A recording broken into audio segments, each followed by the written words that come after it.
it's another warm welcome from the studios of BRTK in Lefkoshire. My name is John Ghazi and this is A Cup of Conversation.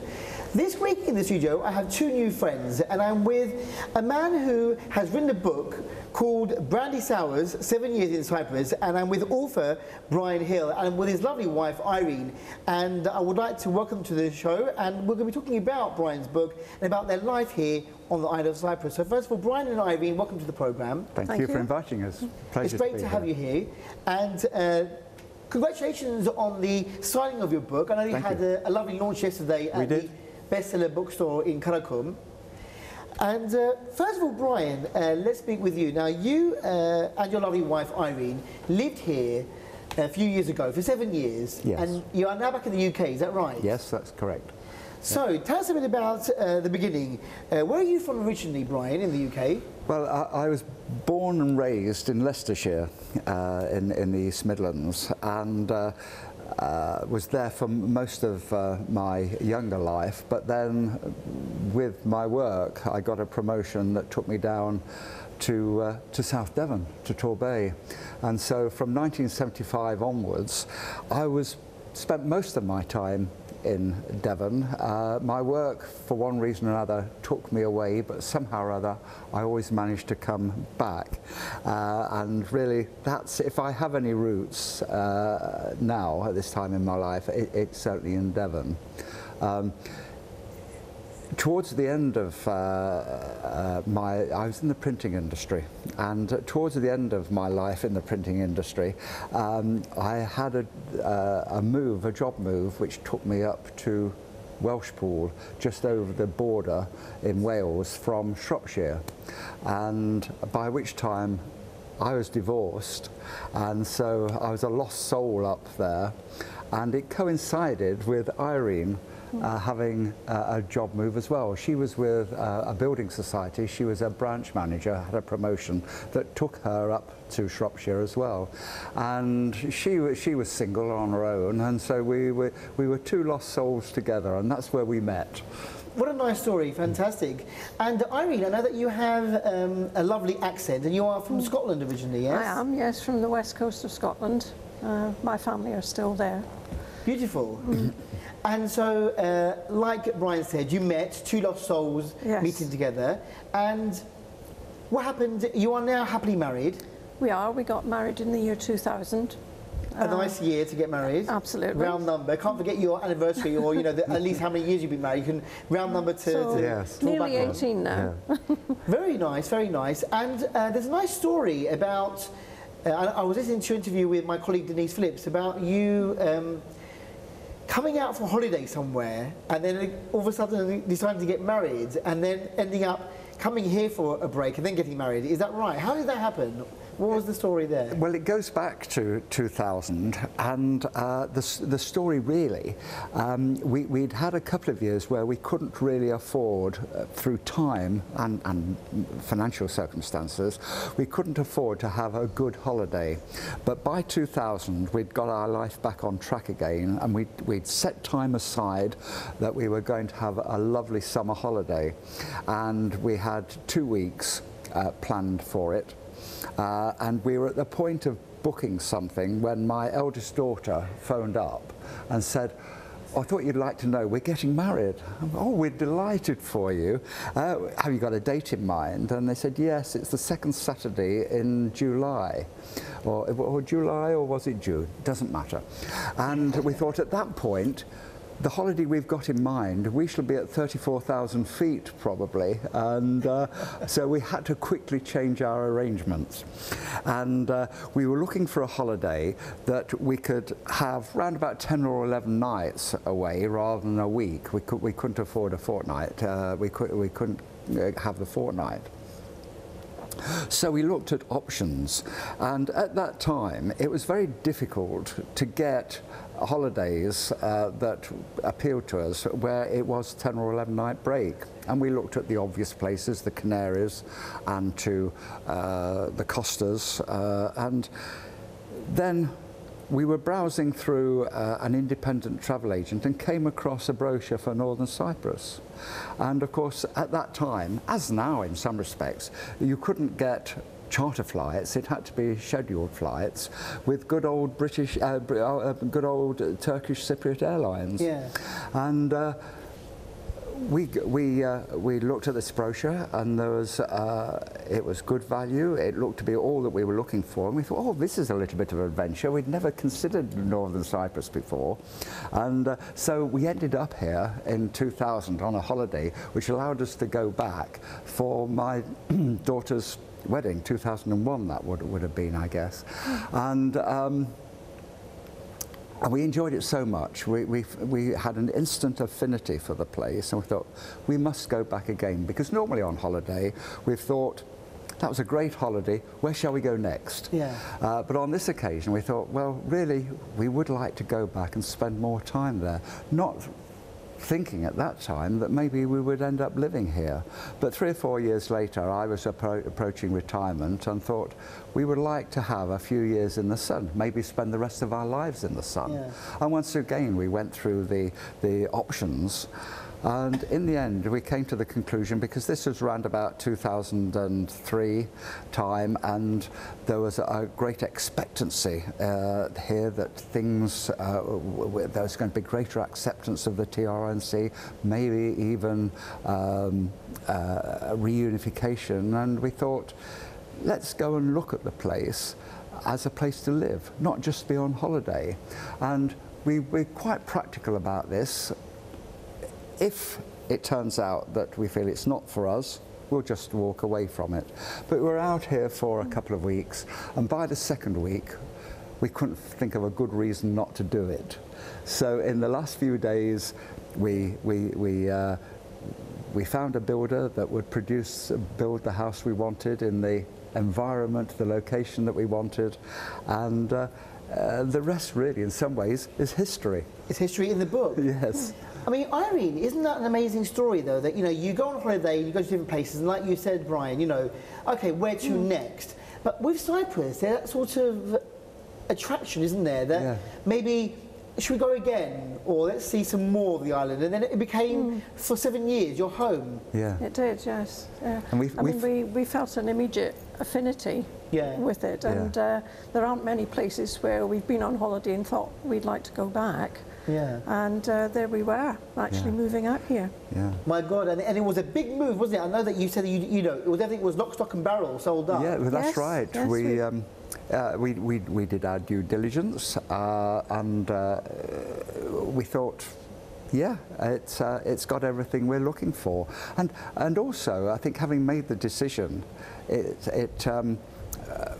when we got out here, I think from holiday, what we liked about it was, yes, there was a British community, which, you know, is quite supportive, rather than going to a country where you're going to be a very small minority. Yeah. But also, the locals, the Turkish Cypriots were so friendly, so welcoming, which you go to other places and they look after you, they're friendly, they're polite, because you're spending money with them. But we seem to be welcomed into the local community so much more. You were actually based in Peloponnese, weren't you? Yes, just outside the village, yes. Just outside the village, and that is the location of another famous author, Lawrence Durrell, who wrote Bitter Lemons. And I have to say that Brandy Sour, now I have to admit, I haven't read the book from cover to cover, although I have had the chance. My colleague Denise Phillips bought the book and she lent it to me for a few days before today's interview, and so I had the chance to just, you know, browse through your chapters and get an idea of what you're writing about. And it's very witty, very comedy, tongue-in-cheek in most places. It's about your life, your experiences here, what you've gone through, the people you've met, the places you've been to, the experiences you've had, and very similar. I think maybe a modern day Bitter Lemons. Is that how you might see yourself? Yes, Bryan? I do, because we were here during quite a transitional period in the history of not just the island, but particularly the Northern Cyprus, and which is when Durrell was here, and you know, it was a period of great change, and we've gone through, in the time that we were here, a similar experience. And the atmosphere he created, in some ways, is timeless, and it's still here to a certain extent, I think. And so, yes, the book has been compared to Bitter Lemons, and also, of course, at the moment, a popular series running on TV is The Durrells, the Durrell family, which actually is based in Corfu, not Cyprus, but that's captured the imagination of people, and it's been likened to the TV series because it's our life, but all the amusing things, some more amusing than others, but all part of the experience, as parallels.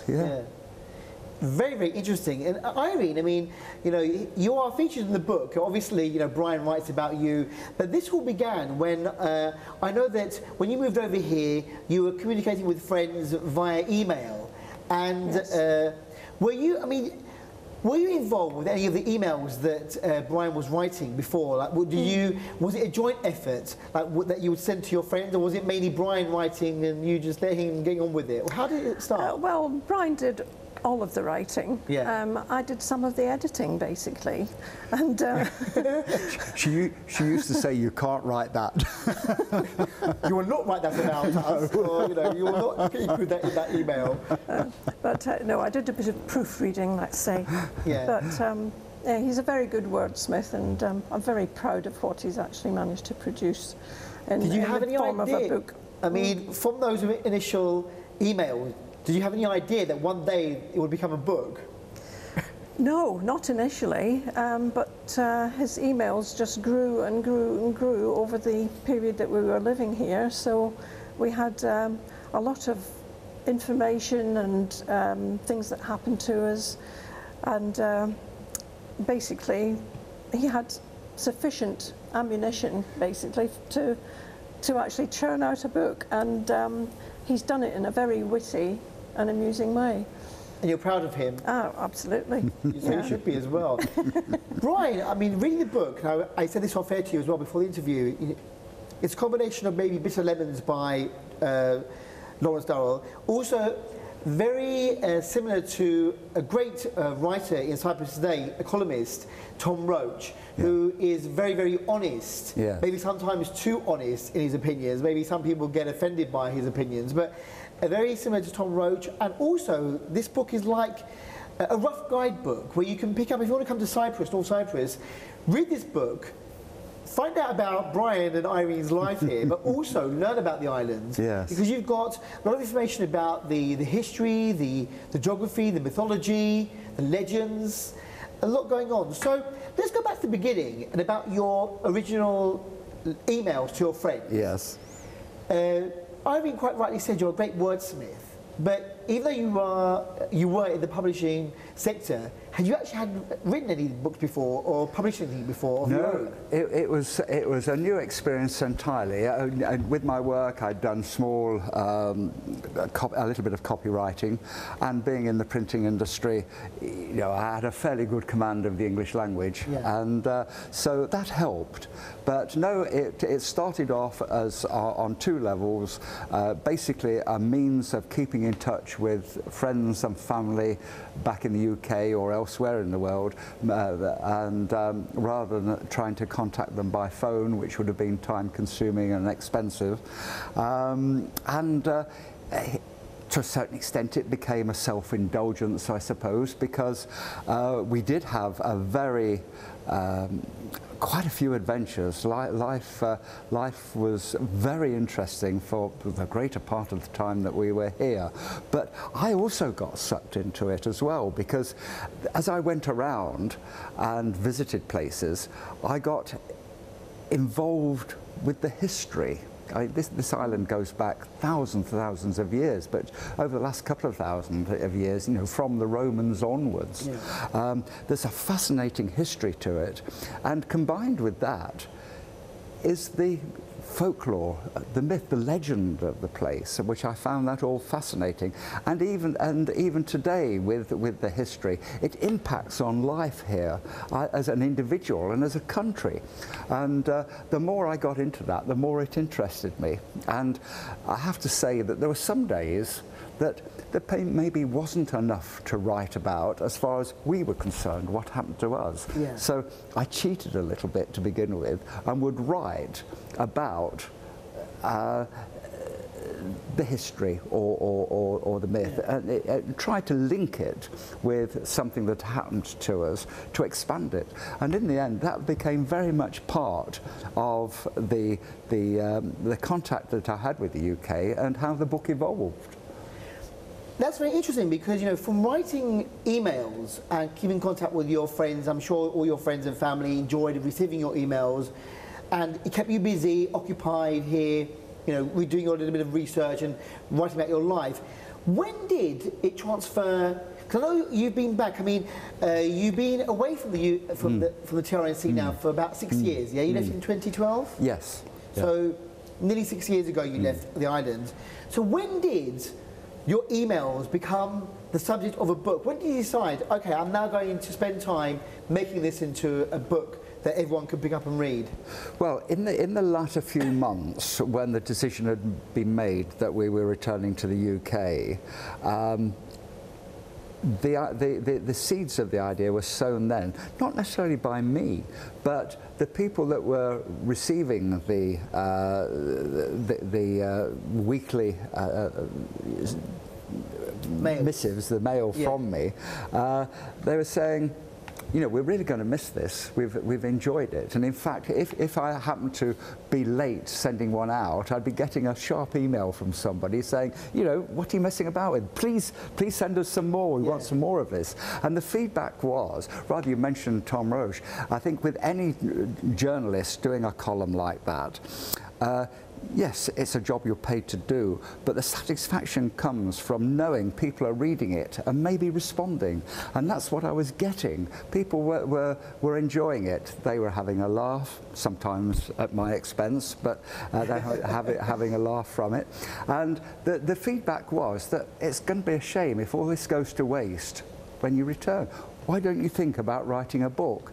So the thought came in that last few months before we left, and we actually, at that particular time, there was a writers group started in Guernsey, and I joined that and received encouragement from them and thought, yeah, you know, you've got the seeds of a book here, and that's really how it started.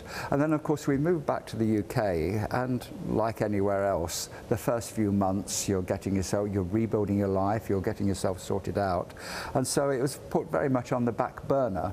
But once life had plateaued a little bit, and there was time, I got round to thinking about it, and bearing in mind there was sort of something like nearly 8 years of material. That's the reason it's taken nearly 6 years to turn that and transcribe that from a series of emails, which fortunately I not only kept hard copy of, but also kept on memory on the PC. The job was then condensing it down to the more interesting sections, and the parts that I felt would have general appeal, particularly resonating with other expats. Definitely, and so this is a sort of a summary of some of the, you know, most of the emails that you send. So you still have more material, which could even be in a second book. Who knows? You never know. You never know. But you know, Brandy Sours by Bryan Hill is actually out at the moment, and the book is in the bestseller bookstore. But so this book actually was released at the end of last year or the beginning of this year? It was released immediately before Christmas, but too late for the Christmas trade. So basically, we've been trying to promote it since the new year, and we were obviously, because a lot of local expats will identify with it, because my story, to a certain extent, is their story too. And you know, the trials and tribulations that you have with getting your residency, getting your cojan, the trips to the hospital and the various departments, all of that is quite an experience. For us, most of the time, great fun, which is how I've tried to put it into the book. But that was the way it started. Yeah. It is very interesting, and it's not just about you know, going through all those bureaucracies as well. It's all about your lives here, the people that you meet, the friends that you've made, going out and socialising. And I mean, Irene, here, you know, you feature as well, and you know, comments about your neighbours or going to a party, and you know, we started like this, and okay, well, we won't be back there again in a hurry, or I don't want to do that again. Or I mean, did you ever sort of like think, Bryan, this is way too much information, we're going to put ourselves, you know, we might offend somebody there, or were you know, you don't mind whatever is out there now? Well, a little bit of editing obviously went on. Didn't want to embarrass people too much, but one of the things we loved about living here was the wonderful social life that we had, and the many real good friends that we've made and have kept in touch with ever since. Yeah. Some have gone back to the UK, we're still in touch with them there, and one of the things that we're really looking forward to this week is catching up with old friends that still live here and are still enjoying life out here. So despite the ups and downs of those 7 or 8 years that you were here, you know, you still look back fondly, have great memories of Cyprus and living in Benapias. We do. We had the time of our lives here. Yeah. I think, as I say somewhere in the book, that all the things that happened to us, had we known in advance, we probably wouldn't have done it. But we're so glad that we did. Yeah. For me, those nearly 8 years, 7 years and a bit, I've never felt so alive before or since as I did then. It was a wonderful time. You make it sound like fun, you had a great time, like you said, a great social life, and even some of the names that you mentioned, they've gone back, like you mentioned Johnny Hawkins and Funky Monkey and Adam MacArthur, who I both interviewed on my programme here years ago. And you know, that is a sort of a period of time which is gone forever now. They're not going to come back. You're not here either. Which I'm sure those people who remember them will look back fondly when they read this book and say, wow, yeah, I remember them. It's a time capsule. You might forget who was here. So many people have come and gone. So many, I mean, I don't know whether you know now, but you know, now that you're here for a few days on the island, and I know that you haven't been back since you left in 2012, but you know, we've got more entertainers out there, we've got more locations, so you might feel, oh, you know, what's going on? Your book now, maybe, is a test of, like, you know, of time, and will be something that will be cherished for people who lived on this island during the same time that you were here. Yes. It's going to be, you know, here forever now. You know, Johnny Hawkins, or going to the rafters, or listening to KTB, or you know, the things that you've done will always be here forever, but could be lost because people come and go, don't they? So it's a very important. It's part of history, isn't it? It's a time capsule. Just like Bitter Lemons is a part of history of that time that Lawrence Dahl was here on the island. You know, you can't get that back again either, can you? Really? No. I particularly like the trip that you went with your neighbours. And you were driving along the Guinea Road, going towards Kailan, Sajuzamko, and you were talking about all of a sudden you say about the Carib warehouses. Yes. And then you talk about Caribs and how they were used for, you know, the weight of gold. And you give interesting information there. So, like, you very wittily, very cleverly talk about your experiences. You know, 1 minute you're driving along, the next minute you're talking about something very important, very interesting that not everyone might know about Carib. You know, Carib syrup, and what's Carib? But did you know that the word carrot in gold comes from Carib, and we will wait. So did you, when you found out something like this, did you go to any archives, or did you research, or did you Google online? How did you find out all this information? Well, it came from various sources, I suppose, that if you were talking to people, there were very knowledgeable people around associated with the Anglo-Turkish Association and other organisations, and they'd mention something, and it would sort of think, I need to know more about that. And so, yes, at that point you do research, and you know, if you were involved with Days Out with the Anglo-Turkish Association or the BRS at that time, you know, you were fed information and my system was that at the end of the day, before lights out, I would write a few notes, a few keywords, and then so that I if it wasn't up there, at least it was on a piece of paper. And the following day, I'd research it, and if there was enough information there that A, was interesting, and B, I could probably poke gentle fun at, and it found its way into the emails and eventually into the book. Yeah. Very, very witty. I mean, it's easy to write about your own experiences, but to put it in the way that you've done it, Bryan, I think it's very clever. And like Irene said before, you know, a great wordsmith. I mean, do you always agree with what Bryan writes about, Irene, or do you sort of like say, well, you know, that's your opinion, but I don't see it that way? Do you have your own input into the conversation? Yes, I mean, various occasions I've sort of had to say, I don't really think you should put that in the book. But yes, we normally agree on things, but yes, there has been a bit of suggestions, perhaps, that things that he might have omitted, or things that I think he ought to have taken out. So, yes, we have had discussions about it, haven't we, Bryan? Yes, yes. There are things that you can say to friends which are quite personal, but you wouldn't put them into a book necessarily. Yeah. No, not. You know, it's not a kiss and tell book. I mean, it's. You know, we've tried to keep it.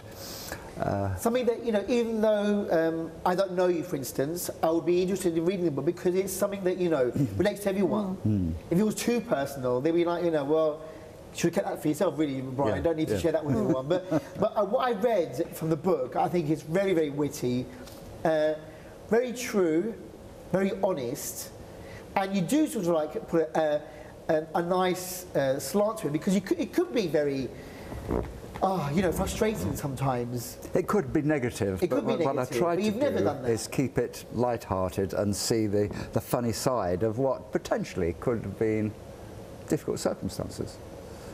Have other people who have read the book or who have seen you said, that is exactly what happened to me, or I really, you know, enjoyed that because, you know, that is just so true? What's the response been like from the public? The people that have responded to me, both here and in the UK, the greater part are expats. And so they've been able to identify with it. So yes, particularly if they were here around about the same time that we were, and you know, yeah, that's how. That's real, that's true, that's how it was. Yeah. Maybe we were more lucky than you in some respects, maybe there are other circumstances. I wish you'd known you were writing this book, because we could give you some more material for it. So, you know, it's been well received by independent expats particularly, or just ordinary readers, which is encouraging, because friends or family will say what they think you want to hear, but other people don't need to do that. So the positive response from independent people has been very good. That's good to hear, and funnily enough, this is the first time you've been back on the island since you left, and I always say that, because I was brought up in the UK, in London, I came here, if you have one foot in each country, it's very difficult to settle down somewhere, I think. It is. And was that a decision that you made consciously, both of you, that once we leave Cyprus, it'll be a long time before we come back again? Because if we keep on going back and forth, we won't be able to say goodbye totally to Cyprus, then you won't be able to settle properly in England. And this is the first time, I believe, that you're back on the island since you've left. Have you seen many changes in the 6 years since you were last here? The obvious ones are the amount of building that's gone on, and there's no shortage of casinos, is there? And maybe the increase in traffic. And traffic. The traffic particularly, we've noticed. We've been busy, so we've not spent a lot of time driving around. We've been a little limited to what we've been able to do so far. We hope to be able to relax a little bit more in the next few days. But it's quite challenging, the traffic. It always has been. sometimes you feel that road signs and traffic lights are a suggestion rather than law. But now it's the sheer volume of traffic that is quite challenging for such a small area. Yeah, definitely. I agree with you there. We're all complaining about the traffic at the moment, especially with the roadworks in the centre of Irene and Cummington, Nicosia. Yeah. But even though you don't mention it too much in the book, we would like to clear up that there is no negativity in your leaving the island. No. 6 years ago. Even though you spent 7 years, nearly 8 years here, it was a personal decision that you made. A bit of health, a bit of family background, wanting to go back to see your family. So you didn't leave Cyprus in any negative way, did you, at all? Not at all. We went back very reluctantly, and we put the house on the market, and it sold faster than we expected, which was good news in some respects. And we were tempted at that point to think, well, shall we rent for a little while before we go back? But once you've made the decision, you go into limbo a little bit. And so we decided, rather like when we took the decision to move out to Cyprus, we sold up completely in the UK, and it was very much a leap in the dark. And it really meant that we had to make it work for us, and it did. And so the reverse applied, that when we took the decision that perhaps, whilst the heart said otherwise, our head said it was the right time to go back. You know, that's the decision we took, to go back and rebuild our lives while we were still fit enough to do that, rather than linger longer and then maybe have to go back to the UK in a crisis situation. Yeah, so very good timing. Yeah, the timing was right. The opportunity arose in the UK for us to move back there to a house that was already in the family, and also we got a buyer for our house in Belapes, which we were quite fortunate with, because the house market had peaked a year or so before and was beginning to dip a little bit, but we got in there just at the right time to be able to sell and get a reasonable price for our property. Excellent, excellent. Irene, before the interview, you were showing me loving photographs of your dogs, and I know that dogs feature in your words as well, in your book, in your chapters, because you had 2 dogs while you were here, and you are very fond of rescue dogs as well. I know that you are supportive of both Irene Animal Rescue, you know Margaret Ray from there, and also Stephanie Harrison-Croft from Hope for Pets. Sure. So,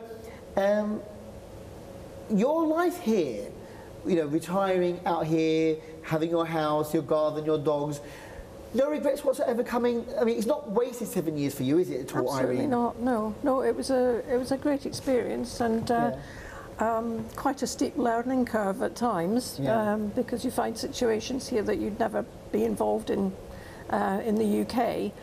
No, we were also involved in art out here. We joined an art group that were here, so we had that as a hobby as well. We decided to adopt the 2 dogs, one from Irene Animal Rescue, and the other one was unfortunately just dumped right outside our house. So he became part of the family as well. Unfortunately, we've lost our pets, the 2 that we took back with us through old age. We have since adopted 2 more rescue dogs, also from Cyprus. We brought them over in November. Fantastic. So they're now part of our family. So again, you know, Cyprus is still part of your life. Absolutely, yes. Even though you left the island 6 years ago. So no regrets whatsoever about living in the TRNC. And if somebody else, your friends or other people in the UK come up to you and said, you know, would you recommend for us to go? Would you, obviously you now give advice and maybe say, well, do this or don't do that. But, I mean, Bryan, would you ever advise people on how to move out? Yes, I would, with 1 or 2 provisos, because I think we, despite the fact that we did as much research before we came as possible, you come with preconceived ideas. Yes. And they don't necessarily follow through once you're here. And so I would say to somebody, yeah, go for it, do it. It's quite a good idea, I think, for anybody that's moving, not just to Cyprus, but anywhere. So I'm not identifying Cyprus as being a greater risk than anywhere else. But you may have preconceived ideas of what a place is going to be like to live in just based on a holiday there. So I would say to anybody, go for it, but don't buy straight away. Rent for 6 months. Get to know the place. Yeah. And certainly if it's Northern Cyprus, you're going to fall in love with it anyway. But rent first, get to know the culture, get to know the areas, make a decision where you want to live, rather than have to make a decision just like that. This is true of anywhere that you go in the world. Anywhere. If you go on a holiday somewhere and you fall in love with that place, holiday is different. Yes. 2 weeks under the sun, everything is wonderful, enjoying life. But when you come and live here, summer, winter, you know, spring, autumn, doesn't matter. Things obviously, you know, the holiday period finishes, and then you think, well, this is life. So now what do I do? And of course, you spent your time very wisely, you know, with your writing, and you're a very witty, very, very good collection of memories there that will be with you forever, for your children, your grandchildren, future generations. And I think that, you know, anyone who has a small connection to Cyprus will find this book, you know, very interesting. And like I said, a rough guide. You know, you could learn a lot about, you know, the places, the people, the characters. It is like a rough guide to the islands. And you know, you've been around, you've seen a lot of different places. You enjoyed a great social life here. You mixed with friends, and so nice memories for you to treasure forever, isn't it? I think. Yeah. It's. I mean, could you ever envisage that here you would be now, back on the island, promoting your own book in a bookstore and talking about this on television and radio? I mean, who knew that your emails would lead to this? Who would believe it? No. No. I mean, it's like the book. There's some stuff in there that you couldn't make up. You know, it's true, but it seems so outrageous in some ways. And really, this is an extension of that. That when we started doing something just as a self-indulgence, we end up doing this, which you know, is a bit of a buzz. It's gets the adrenaline going, doesn't it? Yes, it does. It does. How long are you here for? When will you be leaving? We leave on Monday morning. Yes. Right. So you have a couple more days. We've got 2 or 3 days to hopefully chill out, enjoy the sunshine, enjoy friends, visit 1 or 2 places that we'd like to see again. Get a few more memories for another book, maybe. Maybe. Who knows? Maybe. But it really is a good read. And at the very end, you do divulge why you called it Brandy Sour, because there's a history about Brandy Sour and the king, sort of like, you know, from Egypt. Not really meant to be drinking, but he pretends that he's drinking iced tea, isn't he? Yes, that's it's right. It's really brandy sour, which is the famous drink of the island. Yes, it's the national cocktail almost, isn't it? So it wasn't difficult for you to choose, and in fact, I mean, that's the whole tongue-in-cheekness of your book as well, isn't it? You know, the way that the sneaky, the king. Brandy sour and the iced tea. Everything in there is tongue-in-cheek, isn't it? That's right. That's the whole essence, isn't it? Yes, that's right. Yeah. Is there book number 2? Do you really think there will be a book number 2 coming out, or do you want to just distance yourself now from this? I don't know.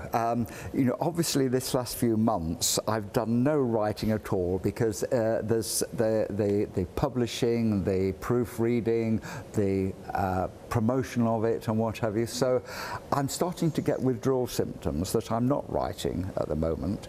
So there are the seeds of an idea there. Also, of course, as Irene mentioned earlier, we are quite heavily involved with local art societies, art groups and what have you, and that does take up quite some time. So it's a question of balancing it along with trying to train these 2 hooligan dogs that we have. So I think any writing is probably put on the back burner until maybe the autumn or something like that, when I do feel at the moment that I would like to try again, start again. Whether there's another book there as such, I don't know. There's other material that we have